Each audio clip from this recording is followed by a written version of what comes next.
Graduation Day, Story 2. Abby Antelope had stopped by all her little animal friends' homes to remind them about the kindergarten graduation program practice. Abby Antelope soon had Milton Mule, Sandy Sunfish, Felix Fox, Ricky Rabbit, Ellie Elephant, Bucky Buffalo, Nikki Nightingale, Gary Goldfish, Tiny Tiger, Petey Peacock, and Inchy Inchworm skipping through the neighborhood together. Suddenly, all the little animals stopped quickly. They had come to a big stream. How would everyone get across the water? Oh dear, Sandy Sunfish smiled. Well, I know how to get across the stream. I shall swim. Me too, nodded Gary Goldfish. But how will everyone else get across? Then Nikki Nightingale exclaimed, I have the perfect way to get across the stream. I do not even have to get wet. I will simply fly. However, I'm not big enough to carry someone else with me. Everyone laughed with Nikki Nightingale. Petey Peacock did not laugh much, though. Petey Peacock was wondering if a peacock could possibly fly far enough to fly over the stream. Bucky Buffalo spoke up next.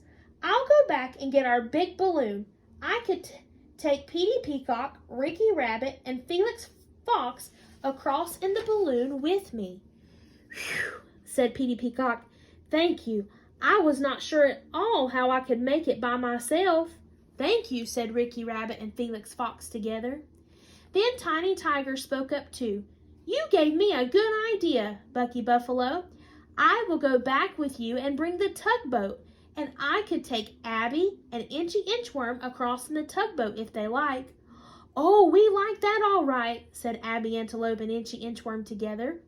Milton Mule looked around. It seems, he said, that Ellie Elephant and I are the only two who do not have a way yet.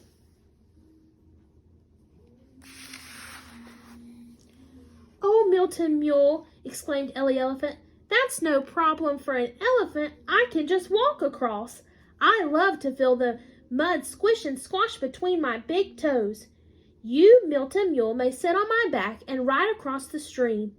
Whew, said Milton Mule as he began to climb up onto Ellie Elephant's big back. Wonderful, said Abby Antelope. We have all helped each other. We all worked together to find a way to solve our problem. Wonderful. Soon the little animals were climbing safely up onto dry land again, and suddenly they heard clapping and flapping. There stood a bunch more of their preschool friends. They were clapping their hooves and paws. They were flapping their wings and flippers. They were happy for their friends. Their friends had done a good job helping each other across the stream.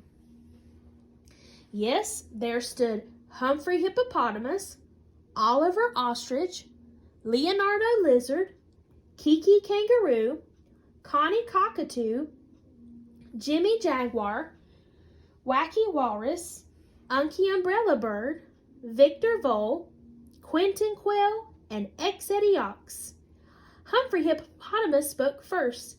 Hello! We were waiting for you to come. It was getting quite late, so we came to see if anything was the matter. Oh, thank you for caring, said Abby Antelope kindly. We thought we had a problem, but everyone worked it out together. Now, are all of you ready for the graduation program practice? Just listen, said Leonardo cheerfully. All the new little animals lined up in a row. Humphrey Hippopotamus said, Hippopotamus reads, Oliver Ostrich said, Ostrich reads, ah, ah, ah. Leonardo Lizard said, Lizard reads, oh, oh, oh. Kiki Kangaroo said, Kangaroo reads, k, k, k. Connie Cockatoo said, Cockatoo reads, k, k, k. Jimmy Jaguar said, Jaguar reads, j, j, j. Wacky Walrus said, Walrus reads, w, w, w. Unky Umbrella Bird said, Umbrella Bird reads, uh. Victor Vole said, Vole reads v, v, v. Quentin Quail said quail reads qu, qu, qu. X-Eddie Ox said ox reads x, x, x. Good job, said Abby Antelope when everyone had finished. Just then Abby Antelope's ears perked up.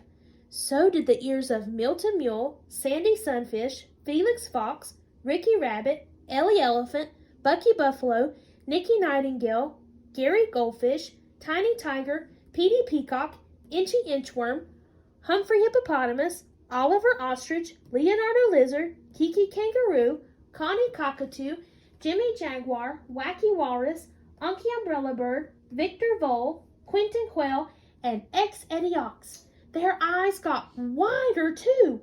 All their little heads turned to look up into the sky. Whatever was that strange noise? Why, it almost sounded like a drum in the sky. Drum, diddy, drum, drum, drum, diddy, drum, drum. How were Sandy Sunfish and Gary Goldfish going to get across the stream?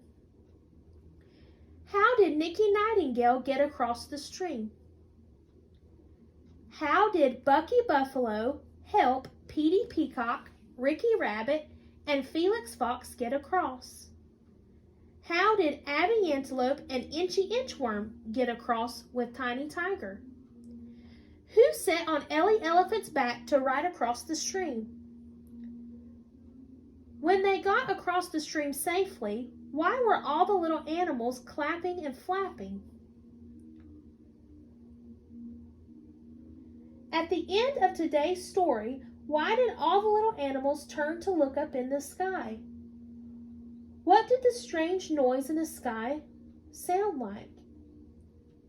Do you think you know where that sound was coming from?